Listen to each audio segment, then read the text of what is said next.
Alright everyone, you know what time it is, so get ready to sing along. Let's look at the Bible, let's look in the book of Job.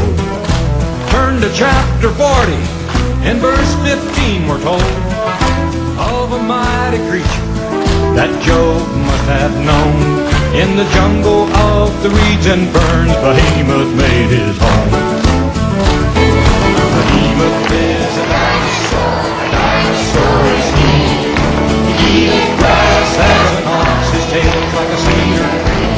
His smalls are strong as bars of iron, he's cheap in the ways of God. Could Behemoth be a dinosaur, a mighty store?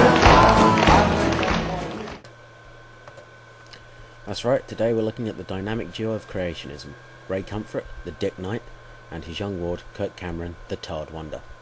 When I first heard of The Way and the Master, I thought it was some kind of martial arts program, but then I found out the horrible truth.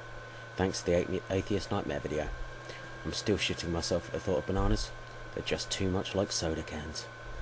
Anyway, I watched Extant Dodo's critique of their evolution episode, and I have to say I agreed with all of his points. The section where they're asking teenagers to explain evolution and provide evidence is horrible.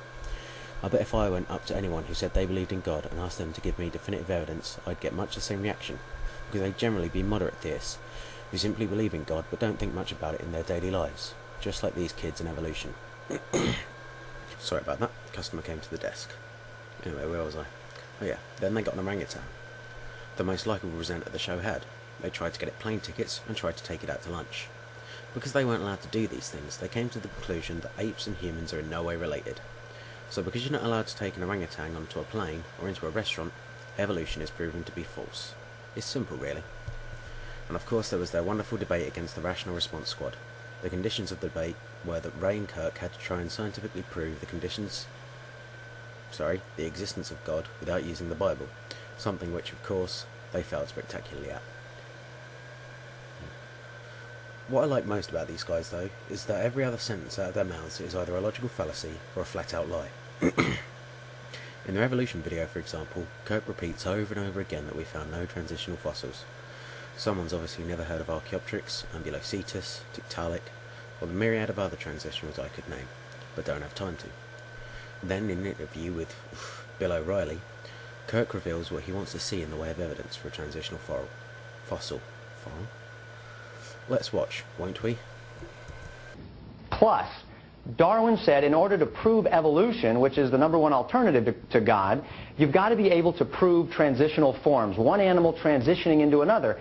And all through the fossil record and life, we don't find one of these. A crocoduck. That's right, Kirk wants a crocoduck. And hell, who wouldn't? That's one badass looking duck. But sadly, crocodiles did not evolve into ducks, nor vice versa. However, we do have something nearly as cool. It's called a dino bird, aka Archaeopteryx. Won't that do, Kirk? Or do you really need your ravenous waterfowl that bad? Well, that's about it for our Creationist Pricks of the week. Kirk Cameron and Ray Comfort. Be sure to tune in, same prick time, same prick channel, for our next edition. Laters. Let's look at the Bible, let's look in the book of Job. Turn to chapter 40, in verse 15 we're told of a mighty creature that Job must have known. In the jungle of the reeds and ferns, Behemoth made his home. Behemoth